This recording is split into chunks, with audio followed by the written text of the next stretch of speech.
Mesdames et messieurs de la presse, je vais aller droit au but.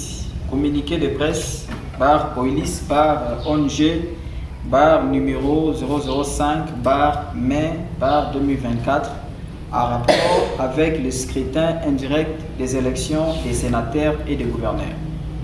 L'Organisation internationale de lutte contre l'injustice et la corruption électorale, OILIS en sigle, étant une des organisations des droits humains à vocation internationale implantée à travers la République démocratique du Congo, a suivi de près, au travers ses observateurs électoraux, les déroulements des élections sénatoriales ainsi que des gouverneurs tenus dans plus de 20 provinces sur les 26 qui forment la République démocratique du Congo.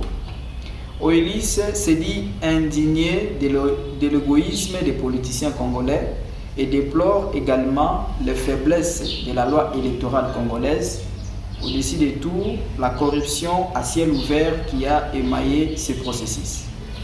Consterné, l'ONG internationale OILIS exprime son indifférence à l'égard ou à l'endroit de certains animateurs issus de ces élections caractérisées par le cumul des sièges, la corruption et tout, quand l'égoïsme politique s'engage en menace nationale. Cumul des sièges aux élections. Ambition démesurée. L'ONG OILIS désapprouve l'égoïsme des politiciens congolais et alerte sur les faiblesses de la loi électorale. L'ONG OILIS pose comme problématique les points suivants. 1. Faiblesse de la loi électorale en vigueur en RDC. La loi électorale congolaise consacre et couronne les tripatouillages et les cumuls des sièges. Ceci veut dire qu'un individu peut s'élever un bon matin et postuler à tous les niveaux des élections, c'est-à-dire au niveau présidentiel, au niveau législatif national, provincial, sénatorial, gouverneral, et avec son regroupement, cet individu a la chance de se voir être nommé encore ministre ou encore de se voir être nommé chef de corps dans une institution politique comme le Sénat, l'Assemblée nationale, pourquoi pas être encore nommé mandataire. Et si jamais il réussit ou il est partout là-bas, la loi électorale congolaise autorise de garder ses sièges à la fois alors qu'il ne peut pas exercer au même moment. Quelle aberration!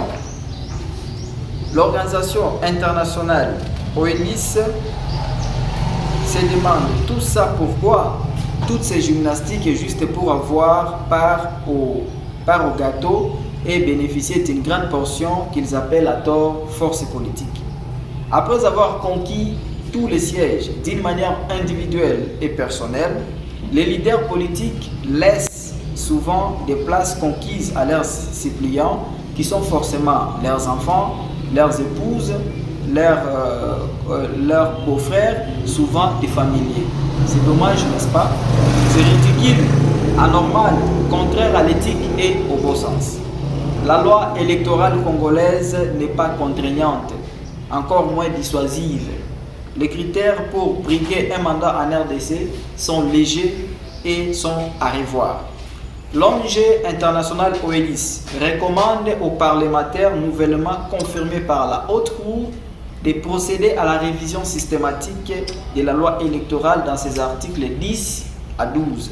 OILIS recommande aux élus nationaux d'ajouter ces quelques paragraphes dans la loi électorale pour les élections de 2028. Article 10 de la loi électorale. Sans préjudice des textes particuliers sont inéligibles les personnes ayant déjà été élues dans un scrutin dans le même processus électoral. Article 12 alinéa 4. Quel que soit le mode de scrutin, les candidats ne peuvent se présenter que dans une circonscription électorale et pour un seul niveau d'élection, je précise. L'égoïsme, la province d'origine et la tribu hissée au détriment de la nation. 2. Manque d'éthique et d'équité dans les chefs des politiciens congolais.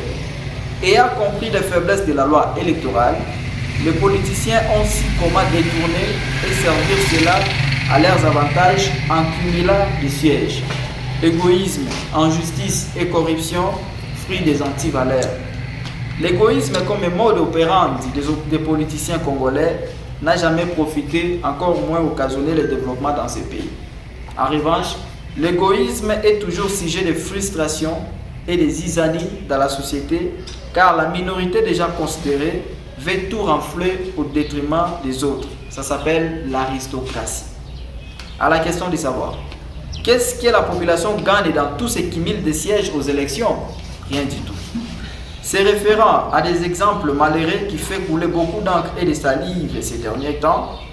Prenons l'exemple d'une dame qui a été élue dans 5 sièges à la fois. Elle est à la fois députée nationale, députée provinciale, sénatrice, gouverneur et compte tenu de son poids politique à l'Assemblée nationale, elle a droit même d'être nommée ministre. C'est étonnant, n'est-ce pas? Qui sait si cette dame ou d'autres ne vont pas encore postuler aux élections de bourgmestre ou de maire de la ville? Il y a des politiciens, des ténors politiques en RDC, comme tant d'autres des politiciens ici, laissent en héritage le butin électoral et à leurs enfants biologiques. Le militant non et n'auront rien malgré leur militantisme avéré. 3.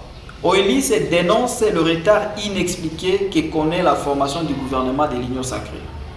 4 mois après, Oelis remarque que le pays n'a pas toujours des institutions stables, placées démocratiquement, pas de gouvernement, à cause des blocages de certains individus qui veulent encore une fois se retrouver partout et au même moment. L'égoïsme ici est motivé par quoi? Par un seul souci, s'enrichir en recevant plusieurs émoluments au nom des représentants du peuple.